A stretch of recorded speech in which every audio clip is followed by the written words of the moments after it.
Olá, amigos! Boas-vindas à nossa sessão do Code Rage Brasil 2020. O tema desta palestra é Entendendo o HTTP para entender o REST. Mas antes de iniciar, quero me apresentar e lhe fazer um convite. Meu nome é Mário Guedes e me intitulo Artesão de Software, pois entendo que o nosso trabalho não é só digitar código, é muito além disso. Em breve, pela Reoff, lançaremos uma plataforma de treinamento. Estamos quase lá. E lhe convido a se inscrever na nossa newsletter para receber as novidades. Por falar em novidades, em março de 2020, mês que vem, teremos o nosso primeiro encontro presencial. Será em São Paulo e gostaria muito da sua presença. Além deste encontro, faremos outros eventos online e em outras cidades. Participe da nossa comunidade no Meetup e Facebook. Assim você receberá os convites quando os eventos acontecerem. O nome desta comunidade é Eu Gosto do Delphi, em alusão ao meu blog que foi criado em 2007. Demos uma repaginada nele e lhe convido a participar. A primeira edição do evento será patrocinada pela empresa Tex, onde estou iniciando os meus trabalhos neste começo de ano. A Tex é uma empresa muito bacana e em franco crescimento, e para isso acontecer precisamos de mais programadores, além de outros profissionais. Dá uma olhada nas oportunidades, talvez seja o seu momento. Bom, recados dados, vamos à nossa palestra. Mas o que motivou esta palestra? As ferramentas de desenvolvimento, como bibliotecas, frameworks e etc., abstraem conceitos e fazem o trabalho pesado pela gente. E ainda bem que é assim, pois isso nos permite focar no negócio e não no ruído tecnológico. Imagina ter que desenvolver a comunicação HTTP, que é o tema de hoje, ou você ter que desenvolver o Canvas, né, a geração do Canvas de um formulário. Então, por isso que o framework é bem-vindo, né? Isso nos permite, né, repetindo, focarmos no negócio, né, na solução e não se preocupar tanto assim com a tecnologia. Porém, às vezes, esse conhecimento faz falta, principalmente quando as coisas dão errado. REST é um desses assuntos, em especial a comunicação HTTP. E já pensou se tivéssemos que codar a comunicação HTTP na unha? É o que nós faremos hoje. Vamos explorar o HTTP e assim entender o REST. Os fontes do exemplo estão no GitHub da Reoff e acredito que rode em qualquer versão do Delphi. Essencialmente, estamos falando de um protocolo, no caso, o HTTP. Protocolo, em computação, é uma espécie de acordo entre duas partes. Isso possibilita a interoperabilidade entre máquinas e softwares de fornecedores diferentes. No nosso dia a dia, usamos o TCP/IP, que são dois protocolos combinados. Protocolo esses de comunicação. Sobre estes protocolos, trafegam mensagens que fazem sentido aos softwares. HTTP é um deles. O seu navegador preferido usa o HTTP para baixar os conteúdos. Já o REST é outra coisa. REST não é um protocolo, mas sim um padrão de arquitetura. Este padrão reaproveita os conceitos do HTTP e os estende. Uma solução que adota os padrões REST é dita RESTful. Em outras palavras, é uma solução aderente, em maior ou menor grau, ao padrão REST. Uma solução REST não necessariamente adota o HTTP como protocolo de comunicação. Pode adotar outros protocolos. O importante é dar suporte aos conceitos do REST. Vamos agora dar uma olhada no nosso aplicativo de prova de conceito, pois analisaremos o HTTP para entender o REST uma vez que os conceitos foram reaproveitados. A mecânica que utilizaremos é muito simples. De um lado, temos o navegador, no meu caso eu uso o navegador Opera, e do outro lado o nosso aplicativo de teste de conceito.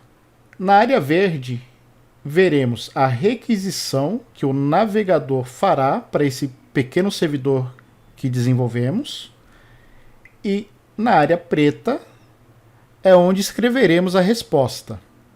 E aqui temos o botão enviar a resposta. Aqui nesse memo é um mero log para a gente acompanhar algumas ações que estão acontecendo, mas é coisa bem simples. Tá os dois softwares ativos. Vou digitar o endereço http://localhost. Perfeito? Se eu clicar, der Enter, ele vai tentar abrir, se conectar ao servidor que está localizado na minha máquina, na porta 80, que é a porta HTTP padrão. Vamos abrir a porta 8080. Como eu ainda não ativei o servidor, o browser não consegue conexão e acusa erro. Eu ativando o servidor e dando Enter, temos aqui o pedido, aqui o protocolo que nós vamos explorar. Vamos entender o que é o GET, o que é essa barra, cada um dos cabeçalhos. A resposta, vou dar uma resposta simples aqui. Perceba que o navegador está esperando.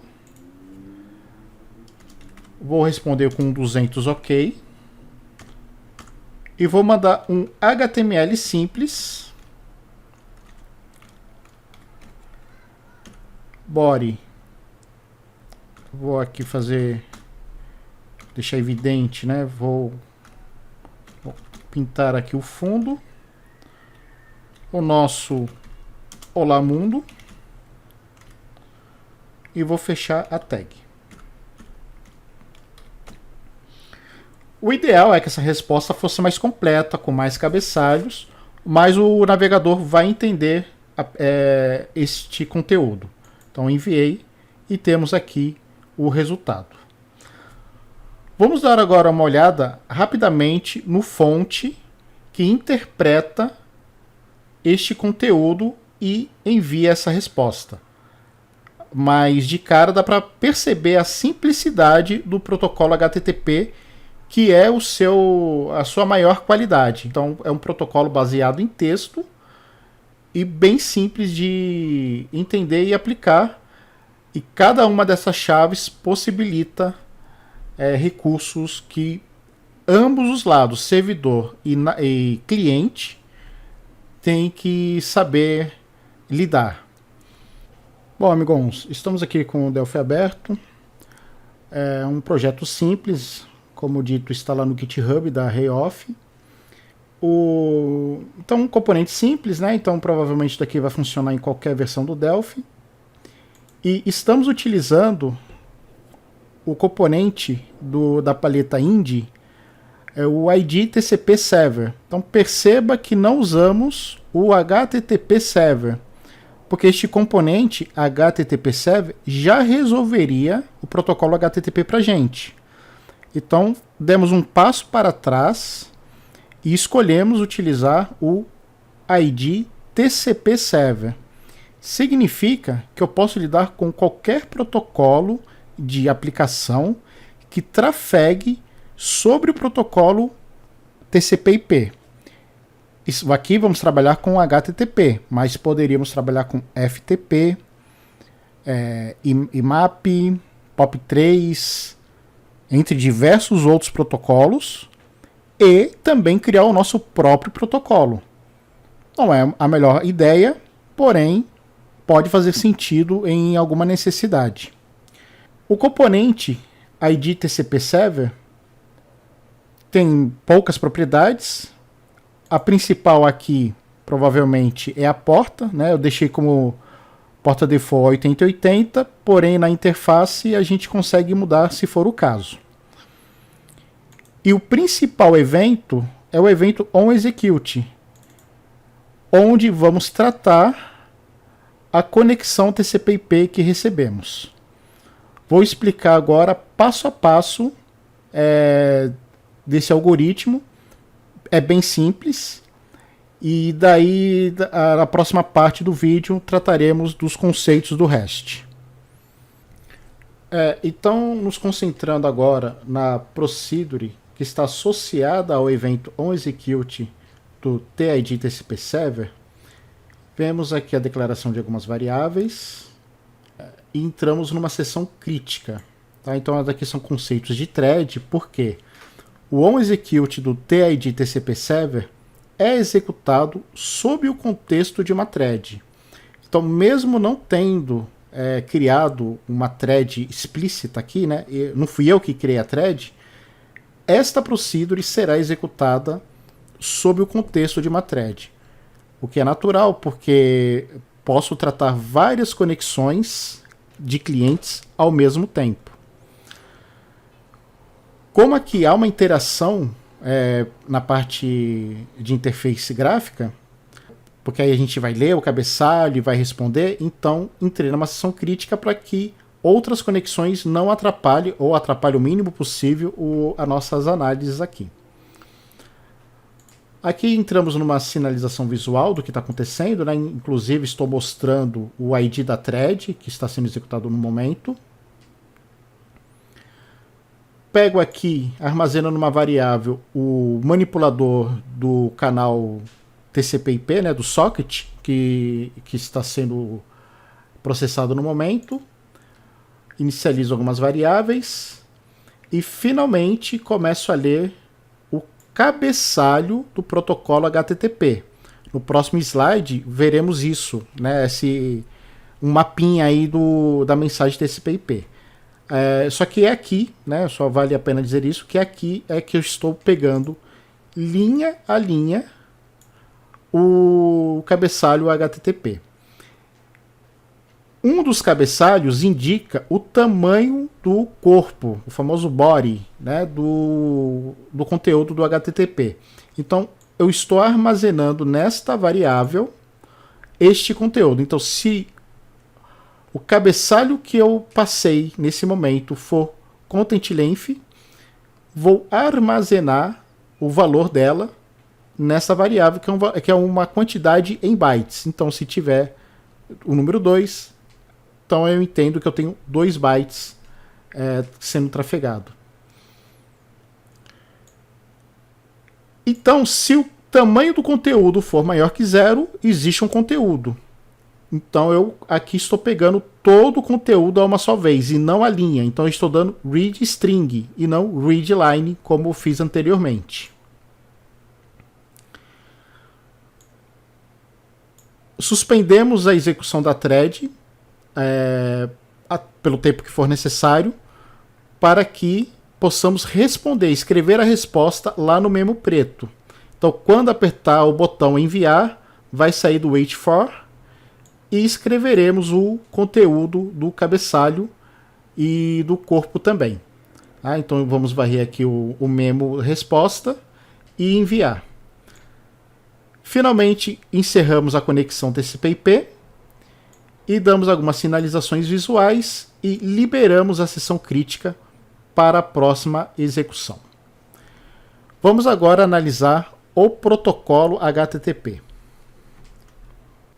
Voltando ao nosso exemplo, percebemos de volta o protocolo HTTP que este navegador fez ao nosso pequeno servidor. Vamos analisar as partes que compõem o protocolo HTTP. Temos a primeira linha, que é o request line, onde a primeira parte é o verbo HTTP, a segunda parte é o endereçamento do recurso que está sendo solicitado e a terceira parte é a versão do protocolo HTTP. Da segunda linha em diante, temos cabeçalhos e cada linha termina com uma quebra de linha com o ASCII 13 e ASCII 10. Quando acaba o cabeçalho HTTP, tem uma linha vazia, ou seja, apenas uma quebra de linha. Isso faz parte do protocolo. Mesmo que não haja conteúdo, essa parte tem que ir também na mensagem. E por fim, o conteúdo da mensagem propriamente dita. Então, temos aqui a anatomia de uma requisição HTTP. A resposta é parecida, só muda a ordem da primeira linha, que passa a ser a status line, onde a versão do protocolo vem na primeira parte, na segunda parte o status HTTP, que é o número, e na terceira uma descrição do status.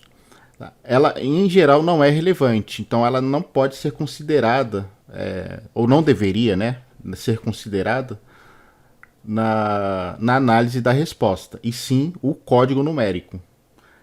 Aí temos quebra de linha e de volta os cabeçalhos. Então aqui eu só pus um, né, no exemplo, porém são vários cabeçalhos. E a linha vazia. Caso haja conteúdo, viria o conteúdo após essa quebra de linha vazia. Neste exemplo, não há conteúdo. Voltando a nos concentrar nas questões do REST, temos duas características interessantes. A primeira é a definição da ação que será feita, e a segunda, a definição do recurso que será afetado pela ação. Então, temos previstos algumas ações bem definidas, que são o GET, que recupera um item ou uma lista de itens, o POST, que solicita a criação de um novo item, o PUT, que solicita a modificação de um item que já existe, então seria uma edição. O PET é parecido com o PUT, porém fica explícito que só está sendo enviado parte do conteúdo. Então, se eu estiver editando um cadastro de usuário, ao invés de eu mandar toda a informação além daquelas que estão sendo modificadas, eu estaria enviando apenas as informações que estão sendo modificadas. Então isso contribui para diminuir o tráfego de rede. E o verbo delete, que solicita a exclusão de um item. Então todos esses verbos HTTP dão suporte ao CRUD. Você vai reagir a cada um deles, preferencialmente executando a ação coerente com o verbo HTTP. Esse verbo HTTP vai agir em cima de um recurso que é definida pela URL, sendo mais correto pela URI. A URL é a composição toda, né, quando a gente digita no browser. Então, localhost 8080. Digamos que temos um cadastro de usuários. Barra usuários passa a ser a URI, que é o recurso propriamente dito. Então, usuários, aqui no meu exemplo, poderia ser encarado como uma classe de recurso. E 1, 2, 3, 4, exemplificando um ID de usuário, é um item de recurso. Então, nesse exemplo, voltando para o CRUD, get barra usuários estaria recuperando uma lista de usuários.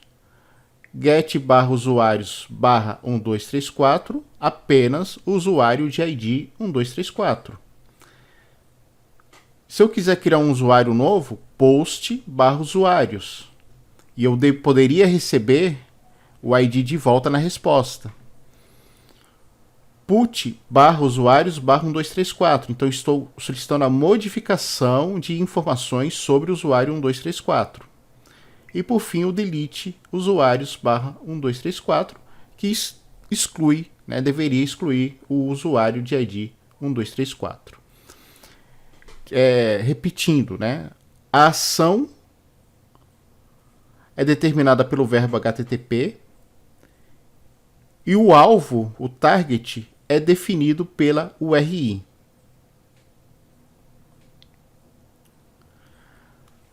Na execução da ação sobre uma URI, sobre um recurso, poderemos ter parâmetros de execução.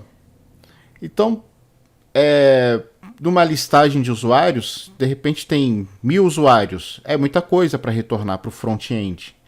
Então, via query string, poderemos limitar, paginar a resposta.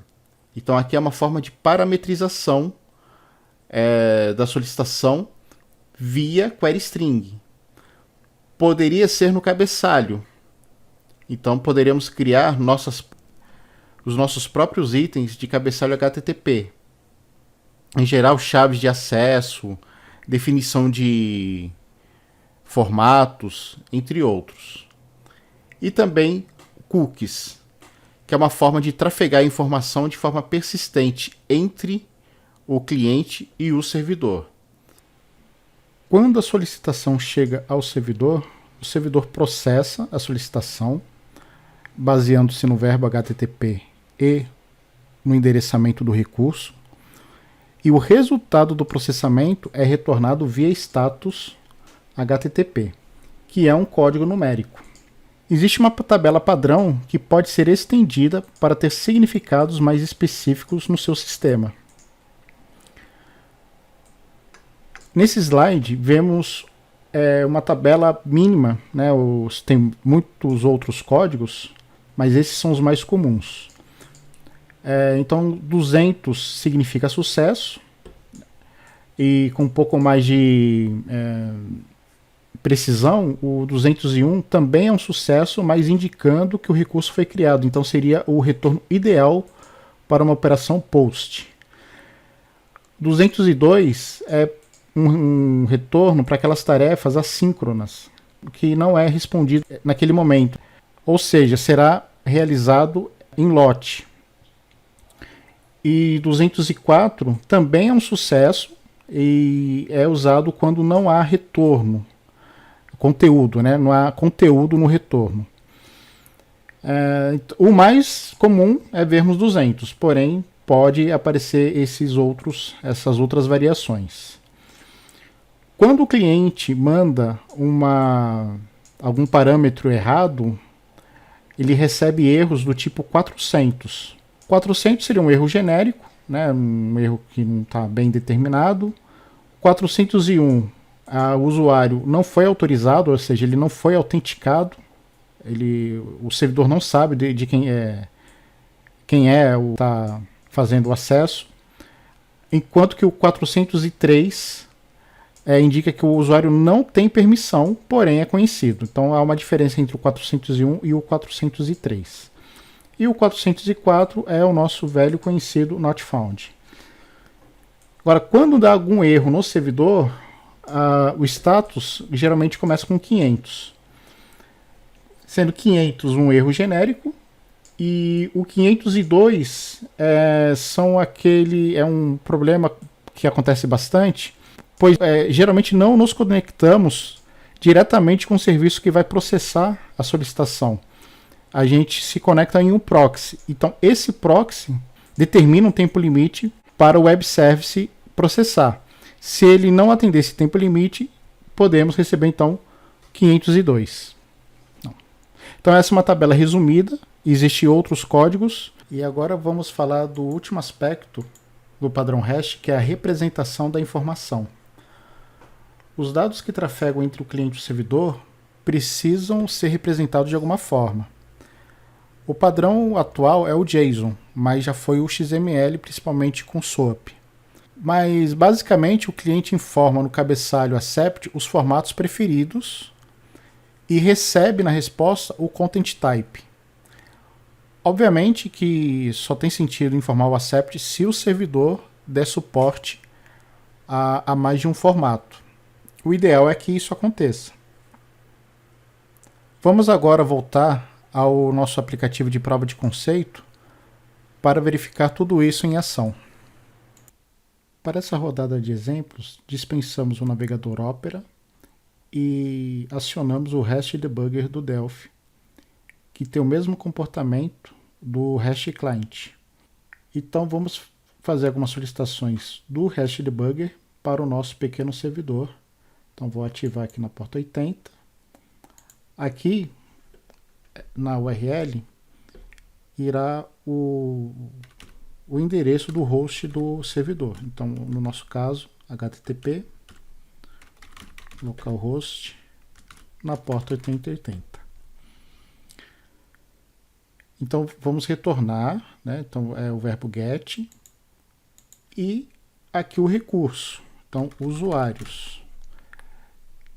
Digamos que eu queira apenas um usuário. Então, eu vou colocar o código do usuário, mas vou colocar já como parâmetro. Então, abre e fecha chaves, ID, usuário. Então, aqui já foi criado um parâmetro, né, do tipo o segmento de URL, porque faz parte da URI. Então, cliquei 2 vezes e vou definir um código. Vou informar para não encodar e aplicar. Então, envio a requisição, já está aqui no nosso servidor. Vou copiar aqui de uma colinha que eu tenho a resposta, onde estou dando 200 OK, informando que o formato é JSON, o tamanho é de 53 bytes e o nome do servidor. Pulo uma linha, representação JSON da informação. Então vou enviar a resposta. A resposta chegou aqui, né? O REST Debugger já interpretou o cabeçalho, viu que o JSON é válido e conseguiu, inclusive, tabular a requisição. Vamos agora para o próximo exemplo, que seria de uma listagem de usuários. Então, para a listagem de usuários, vamos manter o verbo get no mesmo host. Os parâmetros deixa de existir o ID do usuário, uma vez que queremos a listagem, né, e não apenas um usuário. Porém, vamos simular a passagem de parâmetros para que, imaginando, né, que seja uma tabela grande, vamos passar então uma query string, o número da página que nós queremos, então no caso aqui página 1, sem encodar,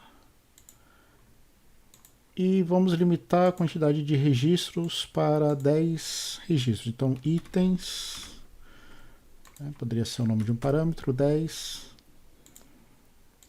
tá? E poderiam ter tantos outros quantos necessários. Então vamos enviar a requisição.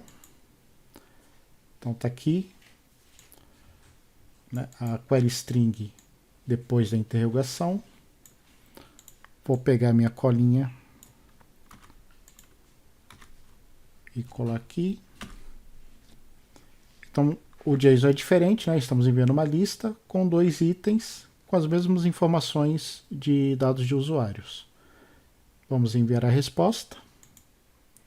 Tá, então está aqui de novo, foi interpretado o cabeçalho da resposta pelo REST Debugger. Está aqui o JSON recebido. E como está numa lista, vou colocar como que a lista é o elemento raiz do JSON. E aí ele vai conseguir tabular as informações. Tá? Então, o exemplo é parecido, né? Só muda mesmo o contexto. Agora vamos simular rapidamente a exclusão de um usuário. Então, voltando aqui para o REST Debugger, seria o verbo delete, né, apontando para o mesmo host.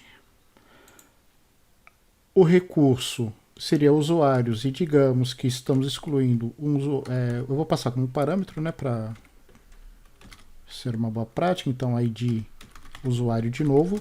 Perceba que é a mesma URI quando foi dado o get.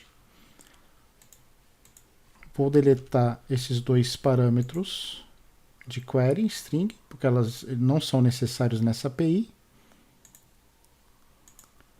E alimentar um parâmetro de URL, que é o ID do usuário, 1234. Tá? Sem encodar, aplicar. Então, está aqui o delete. Enviar requisição.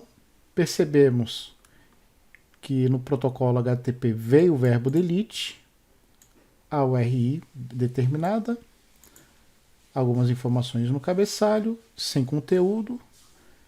E neste caso aqui, digamos, né, que aí o servidor processou a informação, não tem necessidade de enviar o corpo,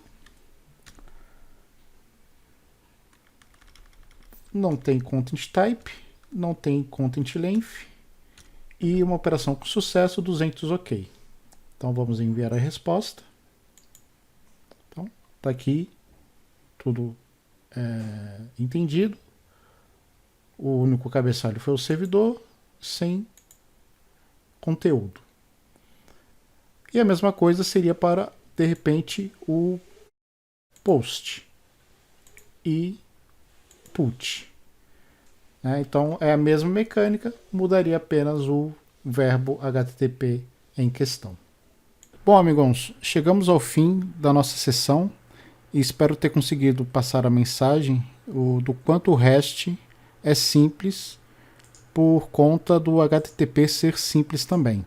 O padrão REST prevê vários aspectos e hoje trabalhamos com 4 deles. As operações GET, PUT, POST e DELETE, o endereçamento com a URL e a URI, os status de retorno 200 OK, 404 not found, etc. E a representação da informação, que no caso trabalhamos com JSON. Há outros aspectos importantes, porém abordamos os fundamentais. Deixo aqui o meu e-mail para tirar sanar dúvidas e trocarmos uma ideia. E muito obrigado pela sua presença.